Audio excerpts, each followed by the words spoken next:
రెండవ సమూయేలు 24వ అధ్యాయము 24వ వచనంలో ఉన్న సంఘటనను తీసుకొని ఈరోజు మీ ముందు వాక్యాన్ని పంచుకోవాలని దేవుడు నాకు ప్రేరేపణ ఇచ్చాడు.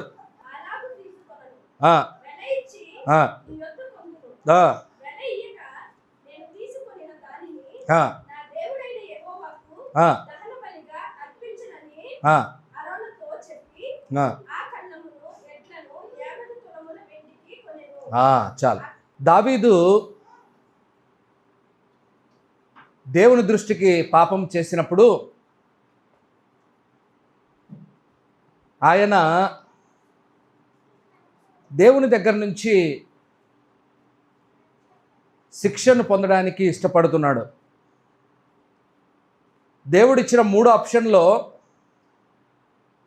ఆయన ఎంచుకున్న ఆప్షన్ ఏంటంటే, నేను కొట్టించుకుంటే దేవుని తను కొట్టించుకుంటా. ఎందుకంటే దేవుడు కొడితే గట్టిగా ఉంటుంది, గుర్తుపెట్టుకోండి. నేను అప్పుడప్పుడు చెప్తూ ఉంటాను, దేవుడు కొడితే ఎలా ఉంటుంది అంటే సౌండ్ రాదు, కానీ బాగా వైలెంట్గా ఉంటుంది. ఎలా ఉంటుందన్నా? సౌండ్ ఉండదు, పెద్ద ఏదో జరిగినట్టు అనిపించదు, కానీ భయంకరంగా దెబ్బతింటావు. ఎలా భయంకరంగా దెబ్బతింటావు? ఆర్థికంగా దెబ్బతింటావు, మానసికంగా దెబ్బతింటావు, అన్ని విధాలుగా దెబ్బతింటావు. అక్కడ పైన చూస్తుండగా మనం చూస్తున్నాం ఆ మాట ఒక్కటి చదవండి. దావీదు పలుకుతాడు ఆ మాట, ఏమని? 14 చదవండి.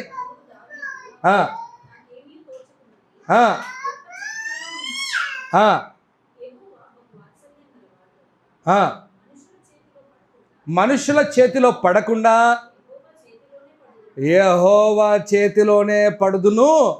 ఓహో, మీకు ఆశ్చర్యమైన మాట చెప్పమంటారా? మనుషులు కొడితే కొంతవరకు దెబ్బలు గాయాలు కలగచ్చు, కానీ దేవుడు కొడితే గాయాలు కాదు, అది మానడానికి కూడా చాలా కష్టమవుతుంది. ఈ సందర్భంలో ఆ జరుగుతున్న సంఘటన, ఆ విషయాన్ని మీ ముందు ఉంచుతున్నాను. ఎప్పుడైతే ఆ మాట అన్నాడో అప్పుడు ఆ మాట చూస్తున్నాం. 16వ వచనం.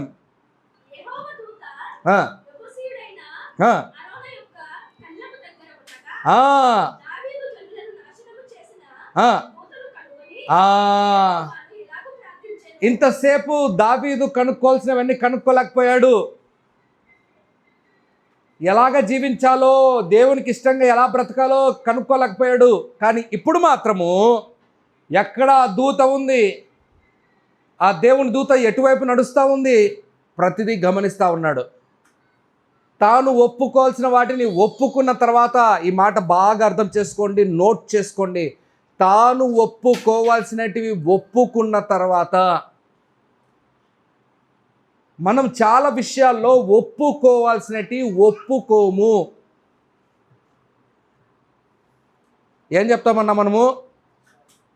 ఏదో ఒక సాకులు.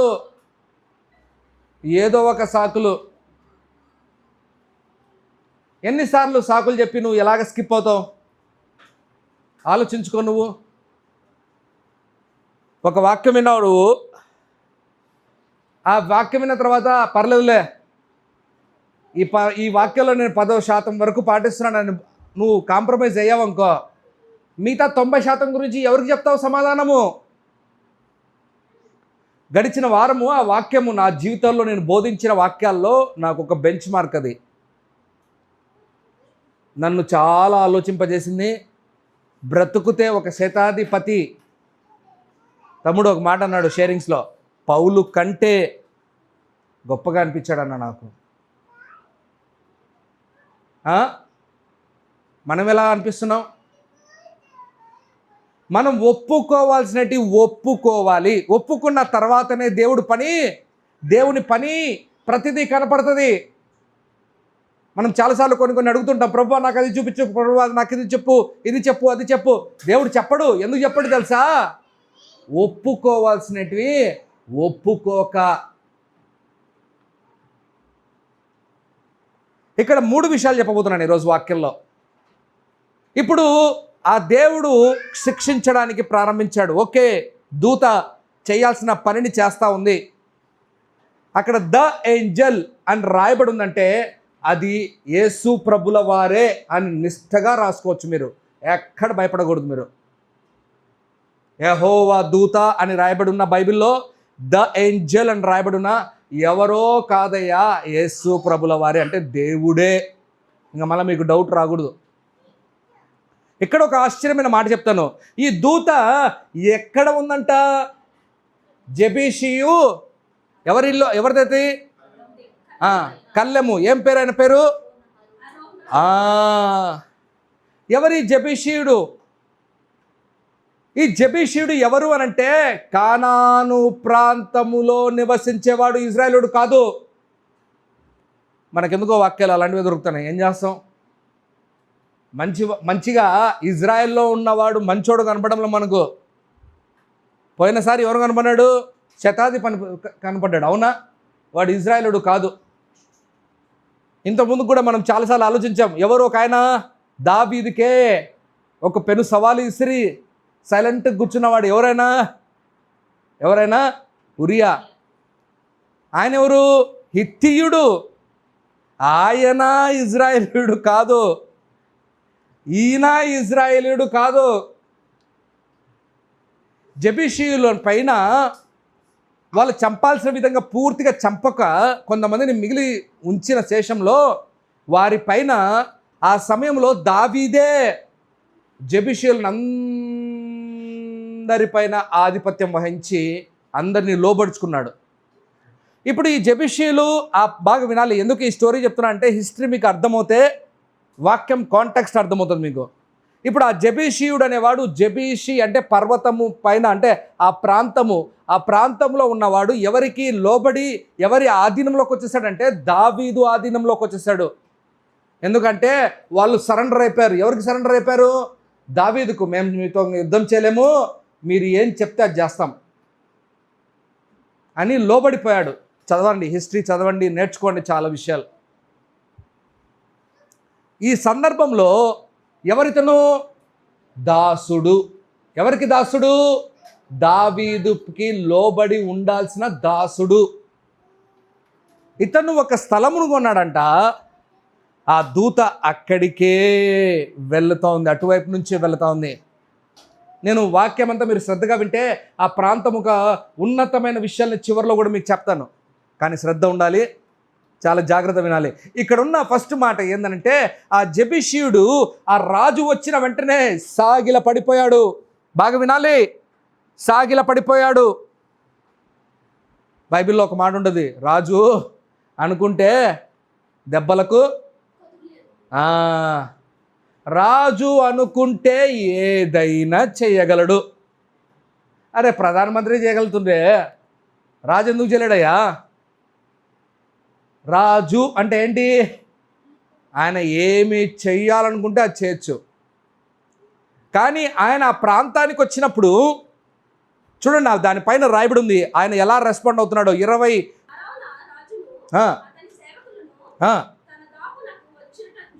చూచి బయలుదేరి ఓహో రాజునకు సాష్టాంగ నమస్కారం చేసి, నా ఏలిన వాడవు నువ్వు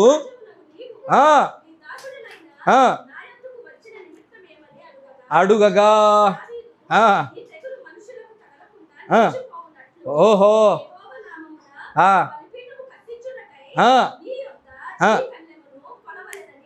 అబ్బబ్బబ్బబ్బబ్బబ్బబ్బా. దావీదు అటాకే ఎలా ఉంది అని అంటే అతను వచ్చి సాగిలపడ్డాడు. అతను వచ్చి రాజా నువ్వు ఏం చెప్పు అది చేస్తానంటున్నాడు. ఈయన అన్నాడు, నీ దగ్గర ఉన్న స్థలమును కొనుటకు. రాజుగా రాలాయనా, రాజుగా ఉంటూ రాజపు ఆలోచన లేదనకు, అధికారం చెలాయించే స్వభావం లేదనకు, నేనేమైనా చేయగలను అనే స్వభావం లేదనకు. మనకు చాలామందికి ఉంటుంది ఈ స్వభావం. ఏం రావాలన్నా రోంత డబ్బు వస్తే చాలన్నా, ఎక్కువ వద్దు. 1 కోటి రూపాయలు అకౌంట్లో వచ్చి పడిందనుకో, మీ కథలే మారిపోతాయి. అసలు అన్న దగ్గర ఎందుకు కూర్చొని వాక్యం వినాలా? ఆ ఏసీ లేకపోవడం ఏంది, ఈ చెమటలు కార్చుకోవడం ఏంది? ఏసీ ఏ చర్చికి పోతాం మనం? ఫుల్ ఏసీ, రోంత డబ్బులు ఎక్కువ వద్దన్నా. ఈ అధికారము చెలాయించగల శక్తి కలిగిన దావీదు ఎలాంటి ఏమైపోయాడు? కొనడానికి వచ్చాను, నా ఇష్టం వచ్చినట్టు చేయడానికి రాలేదు. ఆ టెన్షన్లో, గాబరాలో ఒకసారి ఏం జరుగుతుంది? దేవుని దండయాత్ర జరుగుతోంది, దేవుడు చంపుతున్నాడు ఒకవైపు. అర్థమవుతుందా నీకు? ఆ టైంలో టెన్షన్లో ఏం మాట్లాడాలో కూడా జాగ్రత్తగా మాట్లాడుతున్నాడు. నీ తొందరగా ల్యాండ్ ఇరా బాబు, నేను బలి ఇవ్వాలి, నేను తొందరగా ఎప్పుడు. అది కాదు, నీది భూమి కొనుటకు నేను వచ్చి తిని. ఎంత న్యాయంగా ఆలోచిస్తున్నాడు. నిజంగా చెప్తున్నా, మనుషుల దుర్మార్గపు ఆలోచన ఎలాంటిది తెలుసా? మీదే కాదు, నాది కూడా, అందరిది. కొంచెం బేరం ఆడదాం, ఏమ్మా కొంచెం తగ్గించుకుందాం. కానీ ఈ రాజుకు లేదే స్వభావము, ఈ రాజుకు ఆలోచన లేదే. ఈ రాజు ఉచితంగా తీసుకోవచ్చు, డబ్బులు అనే మాట ప్రసక్తే లేదు. ఇంకా మీకు ఒక ఆశ్చర్యమైన మాట, మీకు ఆ మూడో మాటకు వచ్చేసరికి చెప్తాను నేను. ఫుల్ ఎంత కాస్ట్ ఉందో అంతే కాస్ట్ పే చేయడానికి ఇష్టపడ్డాడు, 1 రూపాయి కూడా తగ్గిలేదు. కానీ ఈ దినాల్లో లోకం చాలా వేరే విధంగా ఉందండి. బయట జనాలు ఎలాగంటే 50 లక్షలు అంటే వాడు 45 లక్షలకు వస్తాడు. వాళ్ళ వైఖరి అది. వాడికి పడింది 45 లక్షలు, న్యాయంగా 40 లక్షలు అని చెప్పేవాడు ఎవడు లేడు. ఎవరన్నా ఉన్నాడు చెప్పండి? అలాంటి వాడు ఉంటే దండం పెట్టి పూలదండ ఇచ్చోడికి. అవునా? న్యాయంగా అయినోడికి 10 రూపాయలు అంటే 10 రూపాయలు చెప్పడాడు. ఇంకా అక్కడ బేరం ఆడాల్సిందే, మన బతుకులు ఏం చేయలేం దాన్ని. అలాంటి వాడు జెబిషుడు ఎవడు లేడు. ఇలాగా ధారాళంగా కరెక్ట్గా పే చేసే దావీదు. ఇక్కడ ఉన్న విషయాలు మీకు మొదటిగా ఒక మాట చెప్పాలి. ఈ సందర్భాన్ని బ్యాక్గ్రౌండ్ అంతా చెప్పాను నీకు. ఇప్పుడు ఈ బ్యాక్గ్రౌండ్ చెప్తున్న సందర్భంలో రాజుకు భయపడి గజగజలాడుతున్న ఆ జెబిషీయుడు ఏమంటున్నాడు తెలుసా? ఇదిగో దూడలు, ఇదిగో ప్రతిదీ, ఇంక నువ్వు బలి అర్పించు, మిగతా డబ్బుల గురించి పక్కన పెట్టు అంటున్నాడు. ఆ మాట చదువు మాట. నా ఏలిన వాడవు, ఏది నీకు అనుకూలమో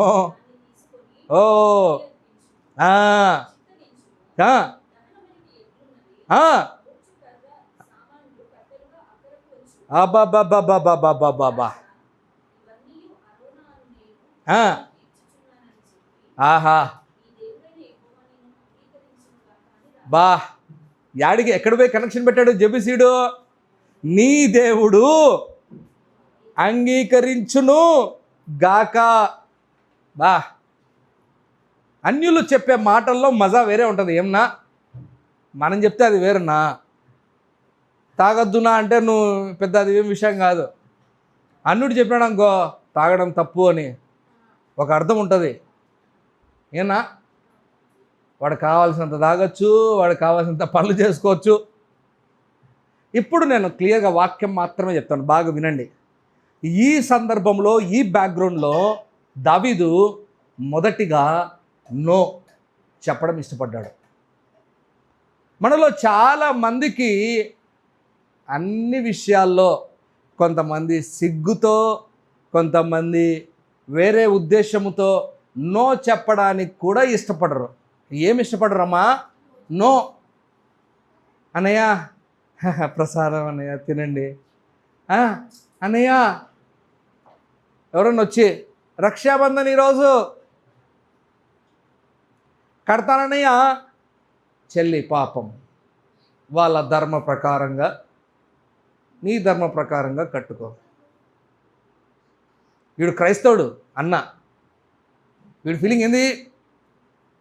చెప్పలేక, కక్కలేక, మింగలేక నో చెప్పడం మా చేత కాదు. నో చెప్తే ఏమవుతుందన్నా? చెప్పాలి, మీరు మాట్లాడాలి. మీరు నన్ను సీరియస్గా చూస్తే మీరు నన్ను కొట్టేటట్టున్నారు.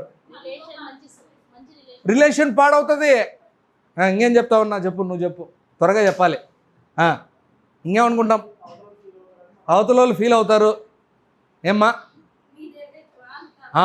వాదించడం మొదలు పెడతారు. అబ్బో ఇదొకటి, ఇది కూడా చెల్లి చెప్పింది కరెక్టే. నెక్స్ట్ మనం ఏదానికైనా పిలిచేవాడు రారు. బో అవును, వ్యతిరేకత వస్తుంది అని. ఏం తమ్ముడు నువ్వేమంటావు? రావు. అవును, రిలేషన్ తగ్గిపోతుంది. ఇన్ని విషయాల్లో నో చెప్పడానికి ఏమైపోతాము. కానీ బైబిల్ అది చెప్పట్లేదే.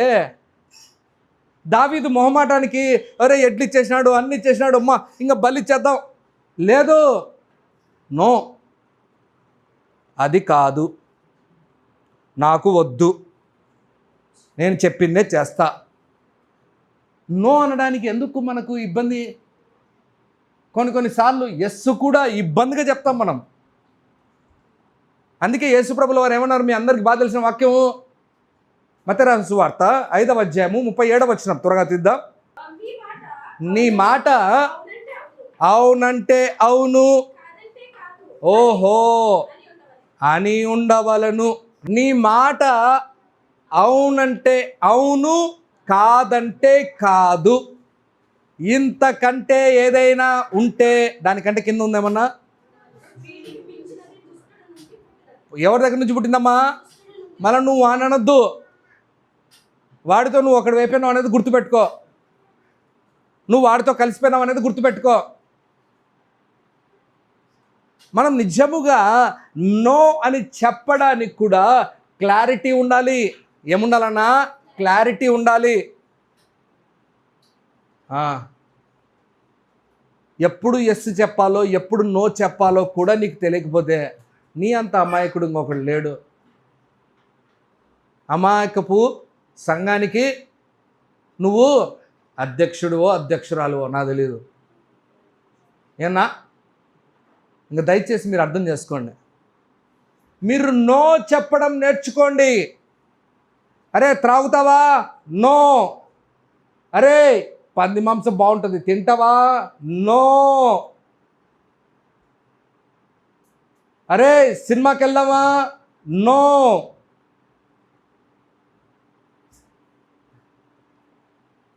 అరే ప్రసాదం తింటావా? నో. ఎందుకు తినవన్నా? నేను బాప్తిసం తీసుకున్నాను, నేను ఒక దేవుడిని ఆరాధిస్తున్నాను, ఆ దేవుడి శరీరము రక్తము నేను తీసుకుంటాను, ఆ రక్తము తీసుకున్న వాళ్ళు మిగతా పనులు చేయకూడదు. క్లారిటీ ఉండండి. ఎందుకు క్లారిటీ ఉండరు మీరు? క్లారిటీ ఎందుకు ఉండదన్నా? మనకు లేని కష్టాలు మనం తెచ్చుకోకూడదు. నో చెప్పడం కూడా ఒక ఆర్ట్. అర్థమైందా? ఏందన్నా? నో చెప్పడం కూడా ఒక ఆర్ట్. అది చెప్పడం రాకపోతే నేర్చుకోవడం మనకు ఒక బాధ్యత. పాపమునకు నో చెప్పడం నేర్చుకోవాలి, లోకమునకు నో చెప్పడం నేర్చుకోవాలి. ఒకసారి చదువుదాము. 1 యోహాను రాసిన పత్రిక 2వ అధ్యాయము 15-17 వచనంలో ఏముందో చూద్దాం.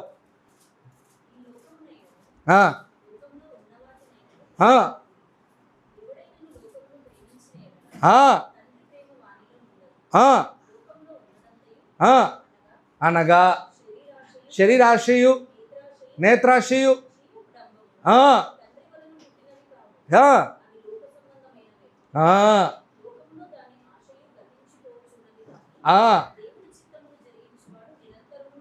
బాగా గుర్తుపెట్టుకోండి. దేవుడి నుంచి పుట్టనివి అన్నీ మనకు వ్యతిరేకమే.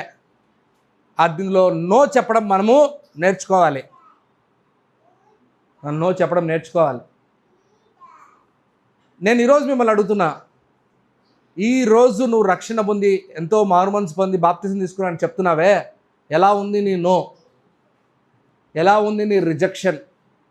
ఎలా ఉంది నీ ఎస్ అండ్ నో కమిట్మెంట్? ఒకడు ఎవడైనా నీతో 1 కిలోమీటర్ నడవాలి అని అడిగినప్పుడు రిక్వెస్ట్ నువ్వేం చేయాలప్పుడు?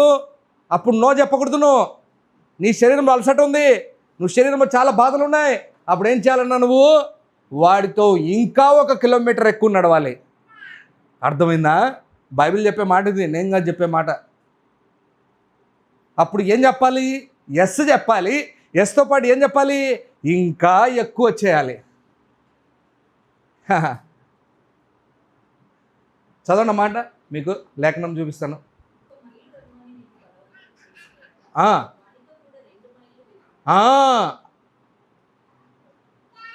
నేను నా సొంత వాక్యాలు కాదు చెప్పేది, దేవుని వాక్యాలే మనం వింటున్నాం. అర్థం చేసుకోవాలి. ఈరోజు ఎక్కడ ఎస్ చెప్పాలో అక్కడ ఎస్ చెప్పండి అన్నా. మనము ఎస్ చోట నో చెప్తున్నాం, నో చోట ఎస్ చెప్తున్నాం. అరే ఎవరితోనైనా పోవడానికి మనం ఏమంటాం? నేను రాలేనులేనా, నువ్వు పోలేనా. ఎందుకన్నా మనం పోము? మామూలు అడుగుతున్నా, చెప్పండి, సీరియస్గా అవ్వకండి, నిజాలు మాట్లాడుకుందాం. ఎందుకన్నా? ఎందుకు పోవాలి? వాడు ఏమన్నా మనకు పనికొస్తాడా? ఇది నిజం. వాడు ఏమన్నా మన ఇంటోడా? ఇది నిజం. వాడి కోసం చెమట ఎందుకు ఖర్చుకోవాలి? ఏనా? వాడి కోసం డబ్బులు ఎందుకు ఖర్చు పెట్టుకోవాలి? వాడి కోసం నా చెప్పులు ఎందుకు కరగాలి? ఎంత ఆలోచిస్తాడు మానవుడు. మామూలు లాజిక్ ఉండదు దగ్గర, భయంకరమైన లాజిక్లు ఉపయోగిస్తాడు. ఎస్ అని నో కాడే. అందుకే యేసు ప్రభుల వారు అన్నారు, నువ్వు ఎస్ అనాల్సిన చోట ఎస్ అను, నో అనాల్సిన చోట చక్కగా నో అను. ఎవరో నీకు రాంగ్ విషయాలు నేర్పిస్తూ ఉన్నారు, ఎవరో నీకు తప్పుడు విషయాలు నేర్పిస్తున్నారు, వెంటనే నువ్వు నో చెప్పడం కూడా నేర్చుకో. నాతో ఎంతోమంది కూర్చొని డిస్కషన్ చేస్తూ ఉంటారు. ఒకతను ఏకంగా రక్తాన్ని తీసివేసేసి నీళ్ళు ఇస్తున్నారంట. ఎందుకంటే ద్రాక్షారసము తక్కువ అయిపోతుంది, అందుకు తీసేసి నీళ్ళు. కొంతమంది అయితే ఇంకా దానికి ఆ ద్రాక్ష పోసుకునే ద్రాక్షారసము బల్లలో పాల్గొనేది దాంట్లో కొక్కోలా కలుపుకున్నారు. ఎందుకురా నీళ్లు తీసుకున్నావు? ద్రాక్షాలు తక్కువ అవుతాయని మా పాస్టర్ గారు చెప్పారు. ఊరి తక్కువ అవుతాయి అయిన తర్వాత సస్సంలేరా, ద్రాక్షాలు దొరకట్లేదు, అది వేరే విషయం. అవ్వకముందే వాడు ఎవడో చెప్పినట్టు, మా నాన్న చచ్చిపోతే నేను కప్పేస్తా ఉండు. అప్పుడు యేసుప్రభు ఏమన్నాడు? ఒరే సచ్చినోళ్ళు కప్పుకుంటారు నువ్వు రా అన్నాడా లేదా? సాకులు చెప్పేవాడు బాగా రెడీగా ఉంటాడు మనవాడు. మనం కూడా చాలా సాకులు చెప్తాం. ఏమన్నా నిజమా కదా? అదే నీ హాస్పిటల్ పోయేటప్పుడు సాకులు చెప్తావు నువ్వు. మామూలు అడుగుతున్నా, నీకు గుండెపోటు వచ్చింది, ఇక్కడ అన్ను నొప్పి తీస్తుందన్నా, ఇక్కడ లోపల శ్వాస ఆగుతుంది పోతుంది, నీకు ఇబ్బంది ఉంది, అప్పుడు సాకులు చెప్పు. అప్పుడు పక్కనోడు ఎవడొచ్చి సాకులు చెప్పినాడు అనుకో, అన్నా నాకు నిద్ర వస్తుందన్నా, ఎందుకన్నా లేపుతున్నావు, అప్పుడు ఎలా ఉంటుందన్నా నీకు? నేను దయచేసి కోప్పడకండి, అడుగుతున్నాను మామూలుగా. మావాడు ఒకడు ఇంతకుముందు మనం ఇంట్లో ఆరాధన జరిగించేప్పుడు ఒకడు ఉన్నాడు. వాడు కుతుబినార్ కాడ బుల్బుల కాడ కూర్చొని ఒకరోజు ఏడుస్తున్నాడు. ఎంత ఉంటాడు? 35 సంవత్సరాలు 32 సంవత్సరాలు ఉంటాయి వాడికి. వాడు కూర్చొని ఏడుస్తున్నాడు. ఎందుకురా ఏడుస్తున్నావు? తుండులాగా ఉన్నాడు. దేనికి రా అంటే, నా భార్య వదిలిపెట్టిపోయింది అన్నాడు. ఓయమ్మో, ఎంత ప్రేమరా వీడికి భార్య. సరే వాడిని ఇంటికి వెళ్ళినా, వాడితో కూర్చొని కొంచెం మాట్లాడినా, ప్రార్థన చేశా. మెల్లంగా వాళ్ళ భార్య వచ్చేసింది ఇంటికి. తిరిగి రాదు అని చెప్పిన భార్య ఇంటికి వచ్చేసింది. ప్రార్థన చేసిన తర్వాత దేవుని కృప ద్వారానే ఆయన తిరిగి జరిగింది, అంతా అయిపోయింది. ఇప్పుడు భార్య వచ్చిన తర్వాత రారా ప్రార్థన కంటే ఏమంటారు తెలుసాడు? అబ్బా టైం లేదన్నా, అబ్బా చాలా కష్టమన్నా. ఒకరోజు రాత్రి అమాంతంగా ఫోన్ వచ్చింది నాకు, 1:30కు. వాడి ఫోనే. అన్నా కడుపు నొప్పి తీస్తుందన్నా అన్నాడు. నాకెందుకు ఆ అర్ధరాత్రి మూర్ఖపు హృదయం లేదు కాబట్టి నేను ఆ మాట నింటే ఎలా ఉండిండు? అన్నా నిద్ర వస్తుందన్నా అనింటే, ఆల్రెడీ డ్యూటీ చేసుకొని వచ్చి ఆ రోజు అలసిపోయి పడిపోయి ఉన్నా. 1:30 మన చర్చికి రావట్లే అబ్బాయి. లేచి వెంటనే కారు తీసుకొని, అబ్బాయికి ఎక్కడ ఏ హాస్పిటల్లో తెలియదు, వెంటనే హాస్పిటల్ తీసుకెళ్ళి ఆ భార్యను భర్తను తీసుకెళ్ళి అక్కడ కూర్చోబెట్టి నర్సింగ్ అంతా ఎమర్జెన్సీలో చేసి, వాళ్ళు కిడ్నీలో స్టోన్ ఉన్నాయని తెలిసి రమారమి 2:30, 3 అయింది మాకు. వాళ్ళు ఇవ్వాల్సిన ఇంజెక్షన్స్ అన్నీ ఇచ్చిన తర్వాత శాంపుల్స్ తీసుకొని రేపు మార్నింగ్కి మళ్ళీ వచ్చి చూసుకుంటామంటే ఇంటికి వచ్చి వెళ్ళిపోయాం. ఈరోజు ఎందుకు నీకు ఈ మాటలు చెప్తున్నంటే, మనము కూడా దేవునిది ఎమర్జెన్సీగానే ట్రీట్ అవ్వాలి. ఏది విషయంలో నో చెప్పాలో, ఏ విషయంలో ఎస్ చెప్పాలో కూడా నువ్వు నేర్చుకోలేకపోతే నువ్వు ఇంకా మెచ్యూర్ అవ్వలేదు. దేవుని దగ్గర నుంచి పుట్టని వాటన్నిటికీ నువ్వేం చెప్పాలి? నో చెప్పాలి. దేవుని దగ్గర నుంచి పుట్టిన వాటన్నిటికీ ఏం చెప్పాలి? ఎస్ చెప్పాలి. అది చేయడానికి ఇష్టపడాలి. ఈరోజు దేవుడు చెప్తున్న మాటలు మీకు చూద్దాం. ఒక మాట, మత్తయి రాసిన సువార్త 16వ అధ్యాయం 26వ వచనం. నేను ఇంకా మొదటి మాటలోనే ఇరక్కపోయాను. చాలా త్వరగా నాకు సహకరించండి.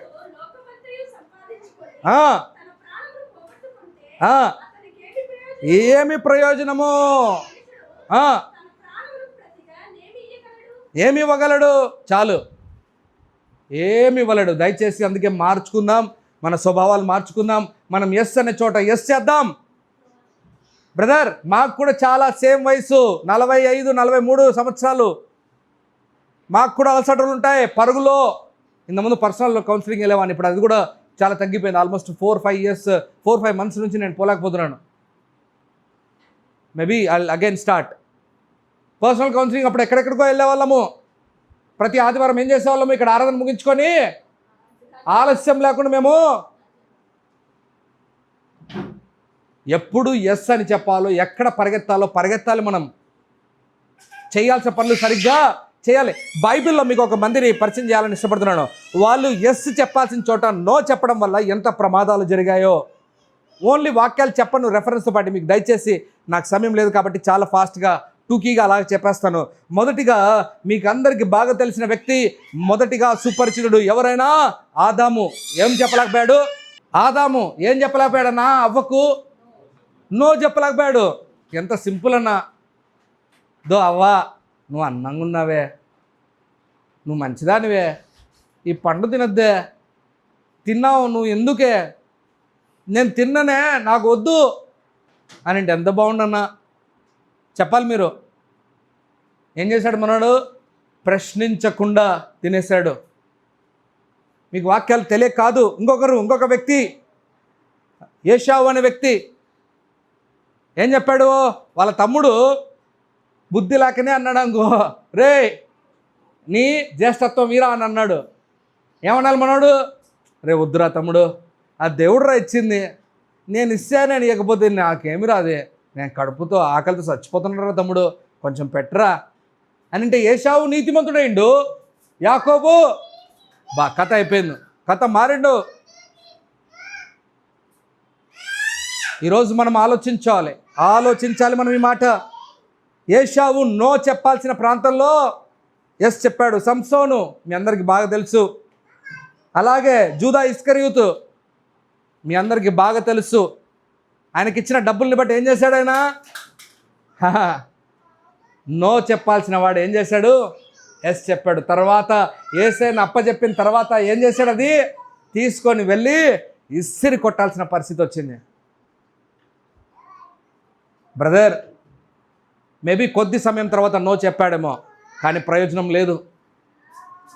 ఇంకా చివరిగా మీ అందరికీ బాగా పరిచయం చేయాలని ఇష్టపడుతున్నాడు. కింగ్ సౌల్, రాజైన సౌలు ఏం చేశాడైనా? ఎవడో వాడు అమోరియల దగ్గరికి, వాళ్ళ దగ్గరికి వెళ్ళి చంపి మొత్తం తీసుకొని రావాల్సింది వద్దన్నా, ఇవి వద్దన్నాడన్నా, దేవుడు వద్దన్నాడన్నా, దీన్ని అన్ని చంపేద్దామన్నాడా అని అంటే ఎస్ అన్నీ చంపేయండి అని చెప్పలేక, నో చెప్పలేక ఏం చెప్పాడు? అన్నీ తీసుకొని వచ్చాడు. ఈరోజు మనమే అలాగే ఉన్నామేమో. బ్రదర్, సిస్టర్, మీ అందరికీ చెప్తున్నాను, మీరు ఎస్ చెప్పాల్సిన చోట ఎస్ చెప్పక, నో చెప్పాల్సిన చోట నో చెప్పక మీరు సతమతం అవుతూ ఉంటే మీ అంత నష్టపోయే వాళ్ళు ఎవరు లేరు. ఎలా ఉండాలి తెలుసా? నువ్వు మనుషులకు భయపడకూడదు, జనులకు భయపడి. ఇదే ఒక సందర్భం మీకు కొత్త నిబంధనలు చెప్పాలని ఇష్టపడుతున్నా. తర్వాత నేను మొదటి మాట ముగిచేస్తాను. బాప్తిసం ఇచ్చి యోహాను దగ్గరికి చాలామంది వచ్చారు. ఓ నువ్వేనా క్రీస్తువు? ఆయన అవును అని అంటే ఏమవుతుందో, కాదు అంటే ఏమవుతుందో ఆయనకు బాగా తెలుసు. కానీ ఆయన ఏమన్నాడు తెలుసా? నేను కాదు. క్లారిటీ లేదన్నా మనకు. చదవండి, యోహాను రాసిన సువార్త 1వ అధ్యాయం 20వ వచనము. అతడు క్రీస్తు కానని ఒప్పుకొనెను. కానీ ఈ దినాల్లో క్రీస్తు అని చెప్పి ఒప్పుకునే వాళ్ళు చాలామంది అయిపోయారు. నిన్ననే నేను నా శ్రీజాతో మాట్లాడుకున్నాం. చాలామంది దేవుడు నన్ను పిలిచాడు, దేవుడు నన్ను పిలిచాడు, దేవుడు నన్ను పిలిచాడు, దేవుడు నన్ను పిలిచాడు అన్న. లాస్ట్కి ఏం కన్ఫ్యూజన్ వచ్చేస్తుంది అన్న, దేవుడు నిజంగా పిలిచాడా లేదా? ఆ చర్చిలో వాళ్ళు చేస్తున్న విన్యాసాలు ఏంటి తెలుసా? డ్యాన్సులు. బోరింగ్ ఉందంట చర్చి, అందుకు డ్యాన్సులు. ఇలాంటి ఎస్సులు నో చెప్పేవాళ్ళు, నోలు ఎస్ చెప్పేవాళ్ళు జీవితాలు చూస్తే పాడైపోతాయి, పాడైపోతాయి, పాడైపోతాయి. దయచేసి మనుషులను బట్టి నడిచే సంఘాలు ఉన్నాయి. ఒక మంచి దైవజనుడు జాక్పురన్ అయితే అన్నాడు, నీకు ఒకవేళ అలాంటి ఆలోచన నువ్వు కలిగి ఉంటే ఈ సంఘం కరెక్ట్ అయిన సంఘము కాదు, మరొక సంఘం చూసుకో పో. మనుషులను ఆనందపెట్టే సంఘం చూసుకో. అక్కడ చేస్తే దేవుణ్ణి ఆనంద పెడతాం. ఎందుకంటే సంఘం అంటే ఏందమ్మా? దేవుని అవయవాలము మనము. మేబీ నీ అవయవాల మీద నువ్వు ధ్యానం పెట్టవేమో, కానీ దేవుని అవయవాల మీద ధ్యానం పెట్టాలి, జాగ్రత్త ఉండాలి, శ్రద్ధ కలిగి ఉండాలి. మనం పవిత్రులుగా మార్చబడాలి. ఎందుకంటే ఆయన పవిత్రుడు కాబట్టి మనం కూడా ఆయన వారం కాబట్టి. అందుకే ఎస్ అనే చోట ఎస్ చెప్పడం నేర్చుకుందాం, నో అనే చోట నో చెప్పడం నేర్చుకుందాం. ఏమవుతుందో ఏమవ్వదో మనకు అవసరమే లేదు. మొదటి మాటలో. రెండవ మాట అక్కడ చూస్తున్నాము, I will surely by it for a prize. నేను తప్పక ఒక వెల పెట్టి కొంటాను. రెండవ మాట, నేను తప్పక కొంటాను. ఎంత షూర్గా ఉన్నాడు. ఆయన రాజుగా ఉంటూ ఆయన చేయాల్సిన పనులన్నిటి చేయొచ్చు. ఆయనకి ఇంకా ఫ్రీగా వస్తుందని నేను ఎన్నోసార్లు చెప్పాను నీకు ఇప్పటికే. ఆయన వెల పెట్టి కొంటాను. మన కమిట్మెంట్ ఎలా ఉంది? మనం వెల పెట్టి ఏం కొనడానికి రెడీగా ఉన్నాం? వెల పెట్టి కొనడానికి చాలా మనం ఆలోచిస్తాం. కానీ ఒక వ్యక్తిని మీకు పరిచయం చేయాలని ఇష్టపడుతున్నాను. పరిశుద్ధాత్మనే కొనడానికి వచ్చాడు. ఏం కొనడానికి వచ్చాడన్నా? ఒబ్బో, మీ అందరికి తెలియక కాదు. అపొస్తలుల కార్యాలు త్వరగా తీద్దాం. 8వ అధ్యాయము 18వ వచనం నుంచి 24వ వచనం వరకు.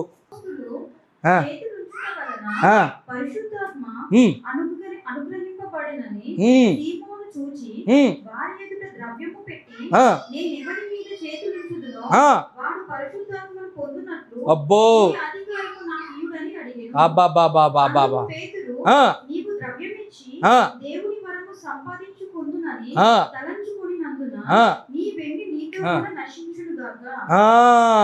చాలు చాలు.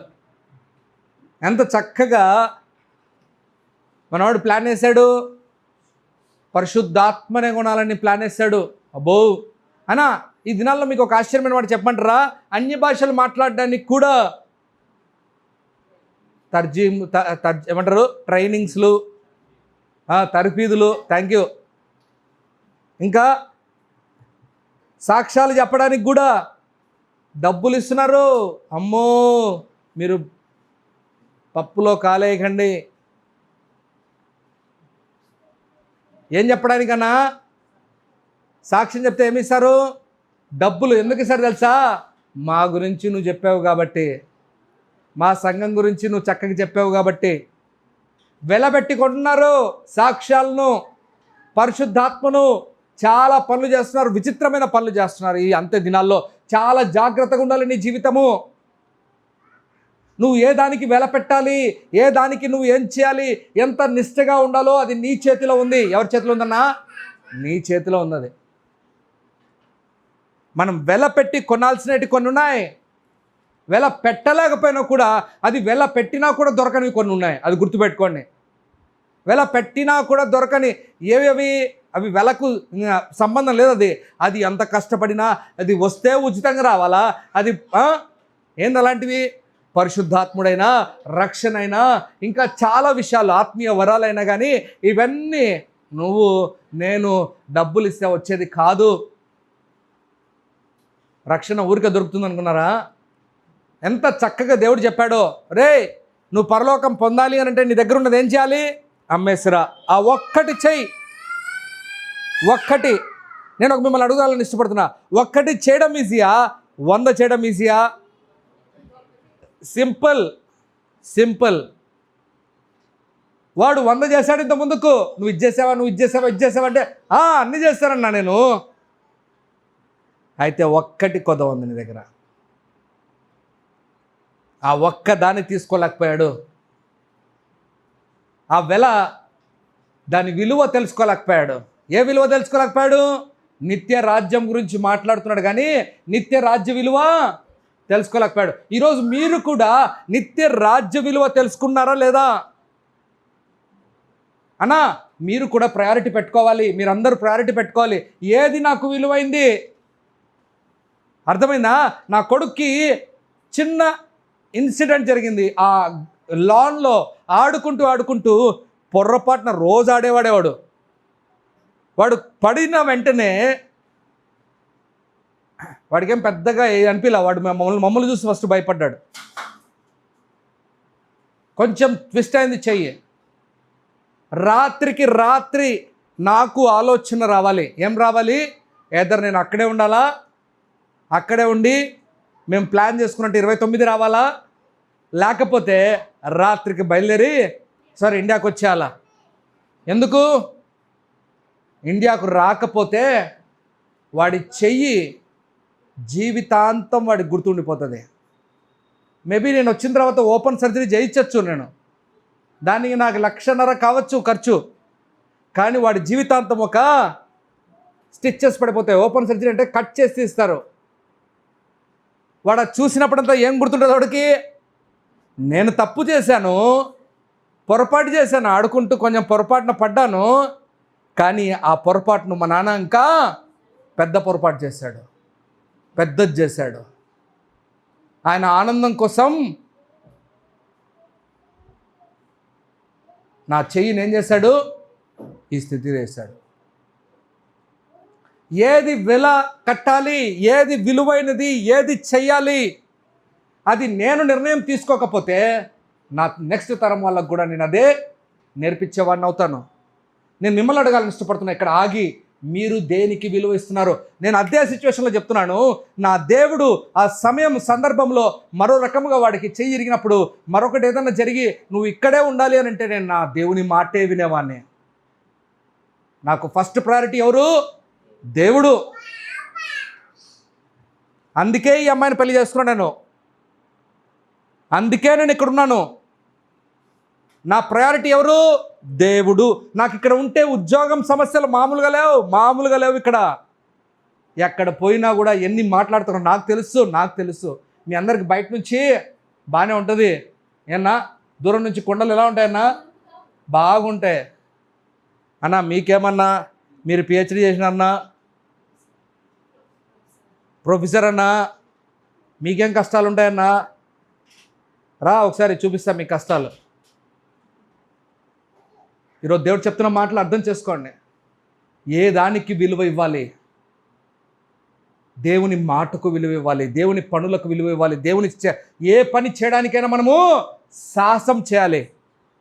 నేను ఈరోజు చెప్తున్నాను, నా ఉద్యోగము నాది ప్రైవేట్ అయినా కానీ నాది గవర్నమెంట్ ఉద్యోగమైనా కానీ నాకు తేడా లేదు. నా ప్రయారిటీ ఏంటి? నా దేవుడు.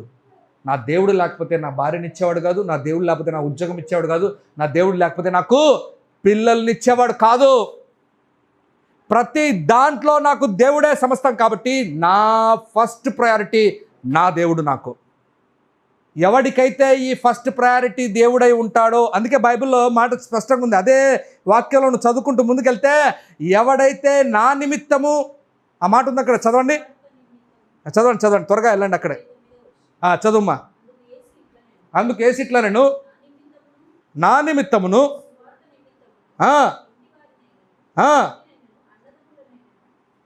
చదువు.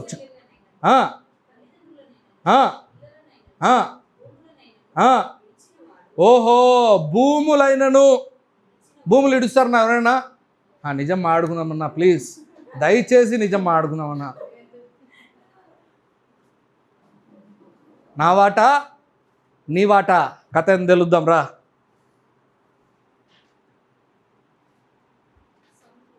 వాక్యం వాక్యంలాగానే ఉంది, మనం మనలాగానే ఉన్నాం. వాక్యం మనలాగా మారడంలా, వాక్యం లేకపోతే మనం వాక్యంలాగా మారి వాక్యాన్ని ప్రభావితంగా తీసుకొని దానిని ప్రయారిటీగా పెట్టుకోలేకపోతున్నాం. దావీదు ఆ పని చేశాడు. ఏం చేశాడు తెలుసా? నువ్వు వేళ చెప్పింది నేను తప్పక కడతా, నేను తీసుకోను, నేను చేస్తా, ఆ విలువ నాకు తెలుసు. చేయాల్సిన పనిని మనం శ్రద్ధగా చేయాలి.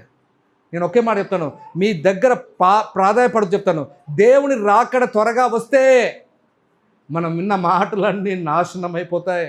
మనము చేయాల్సిన ప్రతిదీ ఎలా చేయాలి? సరిగ్గా. నేను ఒకే మాట అంటాను, ఇంత బాగా బైబిల్ తెలిసిన వాళ్ళము దేవుని రాకడ వచ్చి మనం నరకానికి వెళ్తే ఏం ప్రయోజనము? చిన్నప్పటి నుంచి ఆ బైబిల్ మన ఇంట్లోనే ఉండే, అన్ని చోట్ల తిరుగుతూ ఉండే. బైబిల్ ఎక్కడెక్కడ తిరిగిందన్నా? అల్మారా నుంచి బయటకు వచ్చింది ఏనా, అది నీ బ్యాగ్లోకి వచ్చింది, అది ఇంత దూరం వచ్చింది ఏనా. నీ బైబిల్ అంత దూరం, ఇంత దూరం నుంచి తీసుకొని వస్తున్నావే, మరి ఆ బైబిల్ పట్టుకొని దాన్ని చేయాల్సిన పనులు మనం చేయకపోతే, మనం నరకానికి వెళ్ళిపోతే ఏమైపోతాము? నష్టపోయేది మనమే, వెలకట్టాల్సింది మనమే. చాలా జాగ్రత్తగా గుర్తుపెట్టుకోవాలి. మనం చేయాల్సిన పనిని చేద్దాం శ్రద్ధగా. మనం వెళ్తున్న మార్గాల్లో దేవుడు రాకడొస్తే మనం ఎత్తబడదాం, పరలోక రాజ్యానికి వెళ్దాం, దాని విలువ తెలుసుకుందాం. మనకు దొరికే విషయాలు చిన్నది కాదు. ఎంత చక్కగా పౌలు గారు ఒక మాట అంటారో చూడండి. ఆ మాట 1 కొరింథీయులకు రాసిన పత్రిక, నేను త్వరగా ముగిస్తాను, దయచేసి ఈరోజు నాతో సహించాలి మీరు. 1 కొరింథీయులకు రాసిన పత్రిక 6వ అధ్యాయం 20వ వచనం, విలువ పెట్టి కొనబడిన వారు గనుక అబ్బబ్బబ్బబ్బబ్బబ్బా, మీరు మీరు మీరు మీరు అందరూ కొనబడిన వారు. దేనివల్ల కొనబడినారో తెలుసా? యేసయ్య రక్తముతో. ఎవరైన రక్తము? సమస్త సృష్టికర్త అయిన రక్తముతో. ఆ విలువ పెట్టి కొనబడిన మీరు విలువైన పనులు చేయాలి, దేవునికి మహిమ తెచ్చిపెట్టాలి. మనం ఎలా జీవిస్తున్నాం? దావీదుకు కనువిప్పు వచ్చింది, కానీ ఆ కనువిప్పు వచ్చిన తర్వాత చాలా జాగ్రత్త ఉన్నాడు. తప్పు మీద తప్పు చేయాలని ఇష్టపడడం లేదు. ఒక తప్పు చేశాను చాలు, ఈసారి జెబూసీయుడితో అన్నాడు, నువ్వు కరెక్ట్గా విలువ చెప్పు, ఆ విలువ నేను కంప్లీట్గా పే చేస్తా. మనం కూడా అంత నిష్టగా ఉన్నామా? మనము కూడా అంత విలువ పెట్టి కొనబడ్డామని మనం జాగ్రత్త బ్రతుకుతున్నామా? ఆలోచిద్దాం. దేవుడు ఎందుకు మిమ్మల్ని ఇక్కడికి అందరికీ తీసుకొని రావాలి? ఇక్కడికి ఏం ఢిల్లీకి ఏం మీకు మరొకటి ఇచ్చి ఆడు పోషించలేడా? దేవుడు మిమ్మల్ని మీ విషయంలో ఒక ప్రణాళిక కలిగి, మీ ప్రేమ కలిగి, మీ మీద ఒక ఉద్దేశం కలిగి తీసుకొని వస్తే, ఆ ఉద్దేశాన్ని ఏం చేస్తున్నాం? మనము విన్న వారముగా అలాగే కొనసాగుతున్నాం. బ్రదర్, మనం చేస్తున్న తప్పదే బ్రదర్. అదంటారా చూడండి, వాడు ఆంధ్రాలో ఉన్నా ఒకటే, వాడు ఢిల్లీకి వచ్చినా ఒకటే, వాడు అమెరికాకు పోయినా అంతే. వాడు ముఖం కడుక్కోలేడు, ముఖం కడుక్కోడు, వాడు పాసిపళ్ళతోనే బతుకుతాడు. అంతే కదా, పాసిపళ్ళ యాడుంటేవి అని అంటూ ఉంటారు కదా. మనం కూడా అలాగే ఉన్నామేమో, మన విలువ తెలుసుకోలేకపోతున్నామేమో. విలువ పెట్టి కొనబడిన నువ్వు నేను శ్రద్ధ కలిగి జీవిస్తున్నామా? జాగ్రత్తగా బ్రతుకుతున్నామా? దేవుని రాకడలో మనం ఎత్తబడకపోతే ఏమైపోతామో తెలుసా మీకు నాకు? 3వ మాట చెప్పి నేను ముగిచ్చేస్తాను. ఆ 3వ మాట త్వరగా నన్ను దయచేసి, అయిపోయింది. Burnt offerings. అప్పుడు ఆయన బలి అర్పణ. ఇంతకుముందు మనం చాలాసార్లు వాక్యం ఒకసారి విన్నాం. ఏమని తెలుసా? బలి కంటే నాకేం కావాలి? విధేయత కావాలి. దేవుడు అదే కొడారు. అరే, ఒకరోజు ఈ వాక్యం కూడా విన్నాం మనం. బలి అంటే ఏంటి? సాక్రిఫైస్ చేయడం. నేను అది చేసుకుంటా, నేను ఇది చేసుకుంటా, నేను అది చేసేస్తాను, ఇది చేసేస్తాను. కొన్ని చోట్ల ఇన్ని చేస్తాను, అన్ని చేసిన తర్వాత కొన్ని తీసుకోలేము. ఎందుకు తెలుసా? అది బలితో సంబంధించింది కాదు కాబట్టి. అందుకే దేవుడు ఏమన్నా తెలుసా? నీ దగ్గర నుంచి బలి కాదు కోరింది నేను, విధేయత. కానీ మొదటిగా బలి చేయి, బలితోనే ప్రారంభించబడుతుంది. అందుకే పాత నిబంధనలో ఏమని ఇచ్చాడు? బలి ప్రాధాన్యమనేది. చదువుదాం మాట. 1 కొరింథీయులకు దినవృత్తాంతాలు. ఇక్కడ మీకు చక్కగా అర్థమవుతుంది. మొదటి దినవృత్తాంతాలు 21 అధ్యాయము అదే మాటలు ఇక్కడ ఉన్నాయి. 24 నుంచి 26 వరకు చదువుదాం. అట్లు కాదు,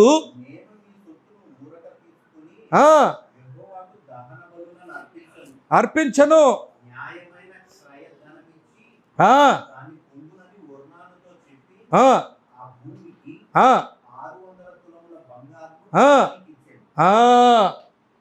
ఓహో,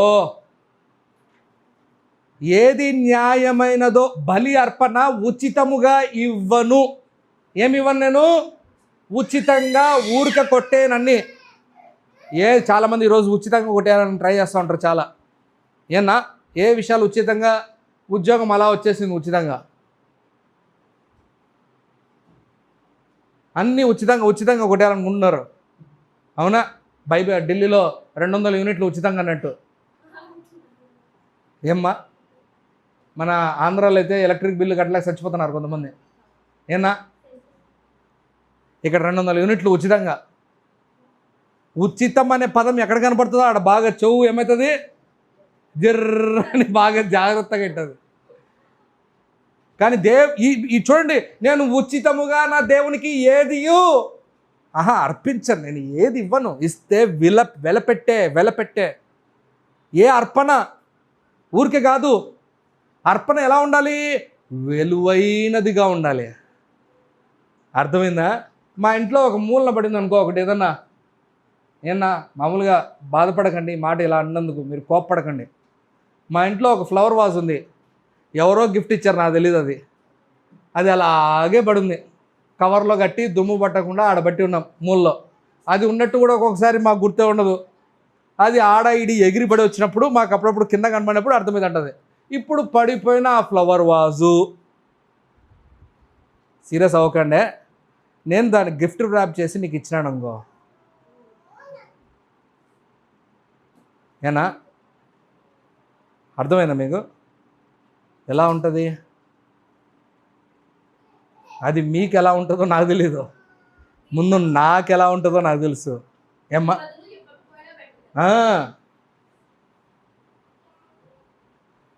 విలువ లేనిది దేవునికి అవసరం లేదు. ప్లీజ్, నేను మీ పాదాల దగ్గర పడి అడుగుతున్నాను, విలువ లేనిది దేవునికి అవసరము లేదు. దేవుడు ఏమి కోరాడు? ప్రేమ, కరుణ, దయ. ప్రేమ అంటే ఏందనుకున్నారు? నీకు నచ్చిన వాళ్ళని ప్రేమించడం కాదన్నా. నీ నచ్చిన వాళ్ళని ప్రేమిస్తే ఏముందన్నా, అందరు చేస్తారన్న పని. ఏం తమ్ముడు, నీ చెంప మీద ఒకసారి పటాని కొడితే బైబిల్ ఏం చెప్పింది? ఇంకొక చెంప, ఓహో, మనం చూపించేవాళ్ళము, వాని చెంప చూసేవాళ్ళము. నిజం చెప్దాం, మాట్లాడుకుందాం. ఈరోజు విలువ పెట్టి కొనబడిన, మీకెందుకు ఈ మాటలు ఇంత చక్కగా మాట్లాడుతున్నాను తెలుసా? ఆలోచించి, దేవునికి ఇష్టమైనది ఎప్పుడు కూడా శ్రేష్టమైనదిగా ఉండాలి. ఏబేలు ఇచ్చింది ఎలాంటి అర్పణ? అది మీకు తెలియని వాక్యాలా?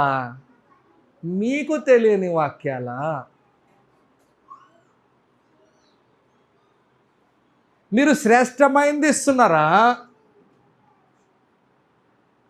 పనికి మాలింది ఇస్తున్నారా? అన్న మేము ప్రార్థన చేసుకుంటామన్నా. ఎప్పుడు నా ప్రార్థన చేసేది? నిద్ర వచ్చేంత వరకు కూడా చేయరు కొంతమంది.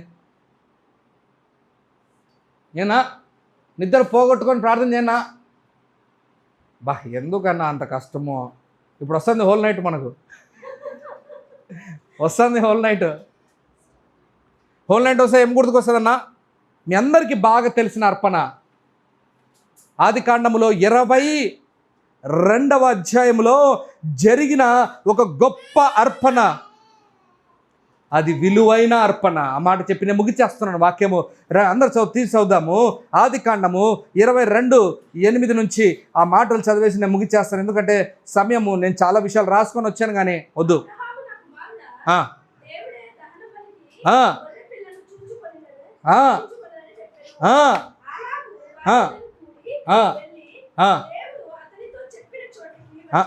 వచ్చినప్పుడు ఆ,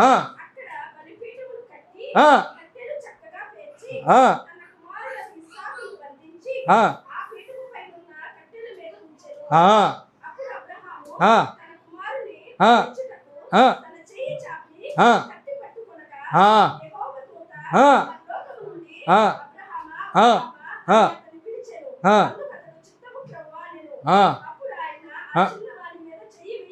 ఆ, ఆ, ఆ. అబ్బా అబ్బా అబ్బా అబ్బా అబ్బా. మనం కేవలము బైబిల్ మూసేసి ఇది 100 సార్లు చదివితే చాలేమో, చాలా విషయాలు ధ్యానిస్తే చాలేమో మనం. బా, ఒక సైడ్ నాన్న ఆల్రెడీ బాధపడుతున్నాడు, ఒక సైడ్ ఏడుస్తూ ఉన్నాడు. ఆ కుమారుడు లేడనే బాధ ఆయనకి ఎన్ని సంవత్సరాలు వచ్చినాయి? ఎన్నో సంవత్సరాల నుంచి, 75 80 సంవత్సరాల నుంచి ఏడ్చాడు పిల్లలు లేరని. బా, ఒక్కగాని ఒక్కడు శ్రేష్టమైన వాడు వాడిని చూసుకున్నప్పుడంతా బ్రదర్, ఆ మాటలు నేను చెప్పలేను బ్రదర్. ఎంత బాధ ఉంటుందో ఆయనకు. మనం చదవడానికి ఊరికి అలా చదివేస్తున్నాం, కానీ ఆయన వెళ్తూ ఉండగా ఆ మోరా పర్వతం పైకి, బాగా వినాలి మాట, ఆ కుమారుడు అడుగుతున్నాడు, నాన్నా అర్పణ ఎక్కడా? నేను పక్కన ఉంటే నేను ఒకే మాట రెండు, రే ఆల్రెడీ ఆయన మనిషిలో చచ్చిపోయాడు రా, లోపల ఏడుస్తున్నాడు రా, నా కొడుకు ఏమి అని బాధపడుతున్నాడు రా, మళ్ళా అర్పణ అడుగుతావేంట్రా బాబు? ఎంత చక్కగా అన్నాడు, దేవుడు చూసుకుంటాడు నాన్న. ఎక్కడ మన విశ్వాసం, ఎక్కడ మన ప్రాధాన్యత, ఎక్కడ మన విలువ? ఆయన తీసుకొని వచ్చి దేవుడు చెప్పినట్లు తన కుమారుని పండబెట్టి కత్తిని తీసుకొని చైనా సాగను, ఏ మాత్రం వెనకడుగు వేయలేదు. మనమైతే కొడుకుల్ని కూడా మార్చేస్తామేమో, వీడు కాదు నా కొడుకు, వేరే నన్ను తీసుకెళ్తామేమో. చాలా బాధగా ఉంది ఈరోజు. తనకున్న ఒక్క కుమారుణ్ణి, విలువైన వాడిని ఇవ్వడానికి వెనకడుగు వేయలేదు. ఎందుకు ఇంత వాక్యం చెప్పానో తెలుసా? బాగా వినాలి. ఎక్కడైతే ఈ జెబుసీయుడు, ఈ అర్నోన్ అనే వ్యక్తి ఎక్కడైతే బలి అర్పణ ఆ ప్రాంతానికి వచ్చాడో, అదే ప్రాంతం అబ్రహాము ఇస్సాకు బలి ఇచ్చిన ప్రాంతం.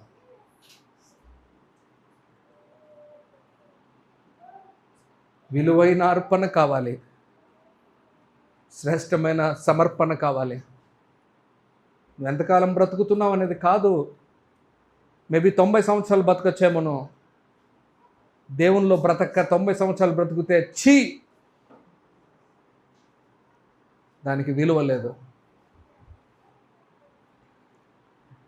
ఏ అర్పణ అయితే అబ్రహాం దావీదు ఇచ్చాడు అక్కడ, అదే కొన్ని వేల సంవత్సరాల క్రితము అబ్రహాము విలువైన అర్పణ అక్కడ ఇచ్చాడు.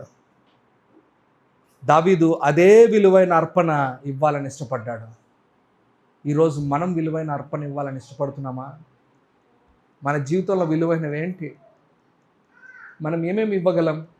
మనం ఏమేమి తీసేసుకోగలం? ఫస్ట్ దేవుడు ఉన్నాడా, లేకపోతే మరొకటి ఉందా? మనల్ని మనమే ప్రశ్నించుకోవాలి, మన జీవితాన్ని మనమే మార్చుకోవాలి. రండి ప్రార్థన చేద్దాం. అందరం ప్రార్థన చేసే సమయం ఇది.